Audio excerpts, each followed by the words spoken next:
So I really wished that Star Wars: The Old Republic would come to Steam, and fairly recently that wish has been granted. So more people can experience the awesomeness that is Star Wars: The Old Republic. So for those of you joining the game from Steam, welcome to this awesome piece of Star Wars gaming.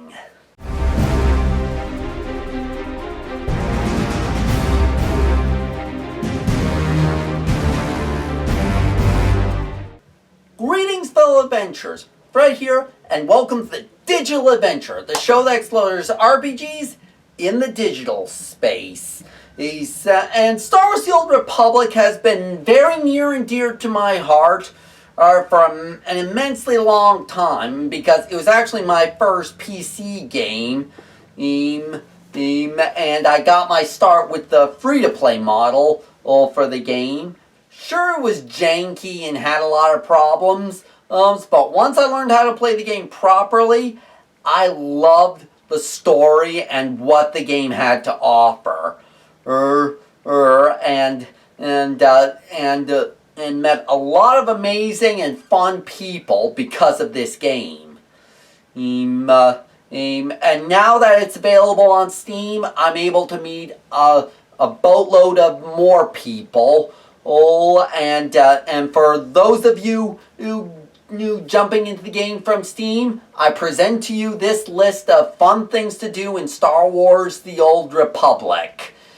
So without further ado, let's dive into it. First off, exploration missions. Nowadays, when you enter the game, you can just do the class story line for your starting world, and you don't need to touch these, and you will be slightly above the required level to go off-world, and go to your faction's hub or capital planet. However, as players from the early days will say, this game had a plethora of smaller quests that, when the game launched, you had to be able to do them, or else you'd be seriously underleveled. But as updates to the game progressed, that became less and less relevant, and those smaller quests were relegated to what are known as exploration quests, where you don't exactly have to do these missions, but you can enable them from the map page in the lower left-hand corner, and you will be able to get a lot of lore and exposition about the state of the galaxy from these missions, and will make you immensely over-leveled by the time you get off your starting world.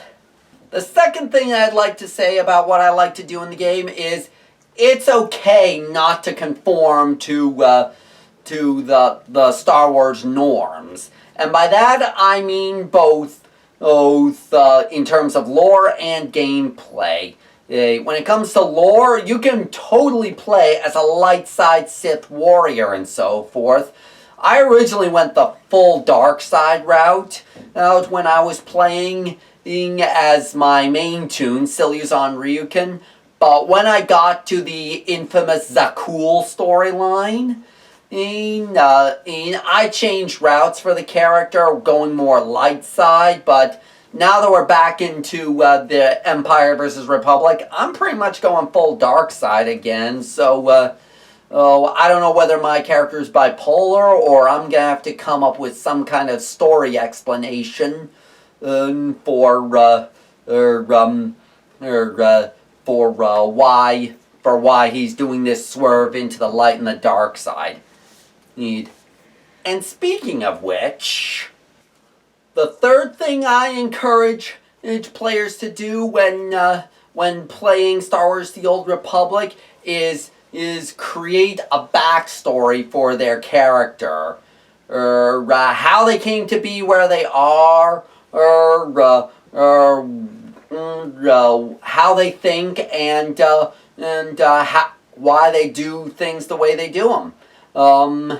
It gives you a fun way to talk about your character with other players and make it more engaging and interesting rather than my character's a level 42 Sith Juggernaut, not spec for PvP.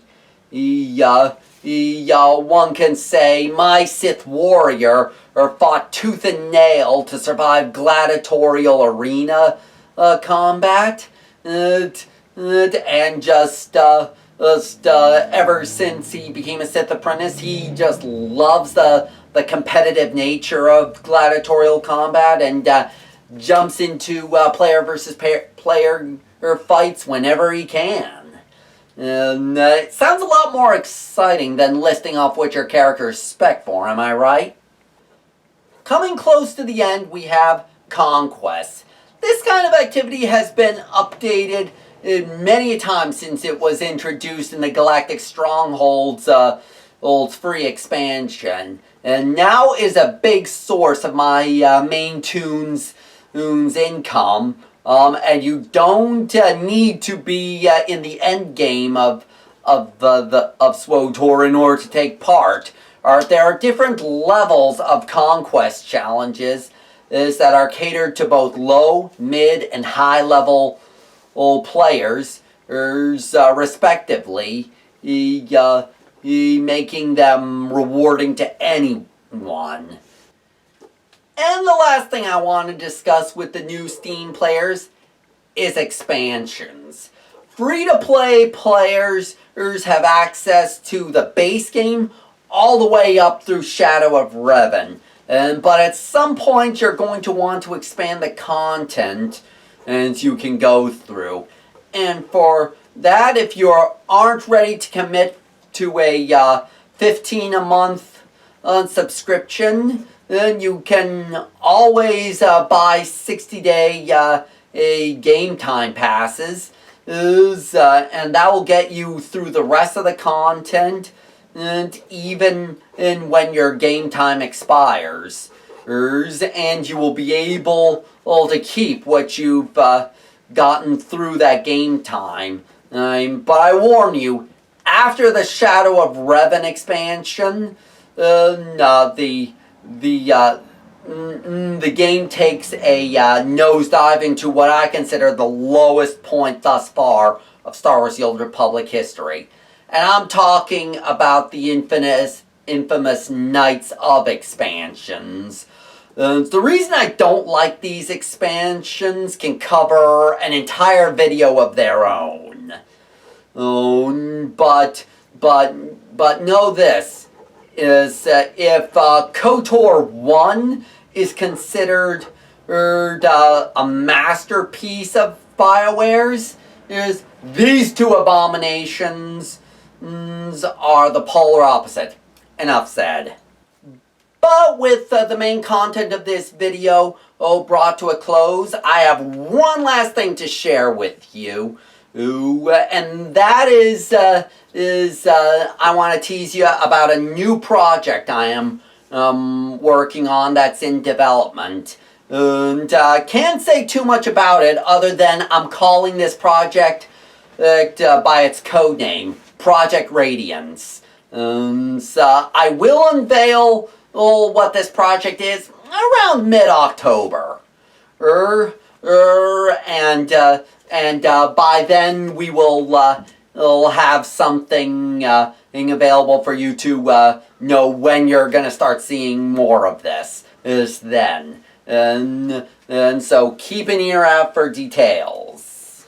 So that has been me sharing some of my favorite things to do in Star Wars: The Old Republic. If you're a longtime player as well, sound off in the comments down below what things you like to do in the game, because there's a lot more to do than what I mentioned. And even if you're a new player or from Steam or a long-time player, let me know what you like most about Star Wars: The Old Republic. And and I will share some of the comments in an upcoming video. In the meantime, if you want to support the channel, you can do so on my Patreon and Ko-fi pages. And if you want to get in touch with me, there's my email address and my P.O. box. Thanks for watching, and I hope to see you on the Trail of Adventure.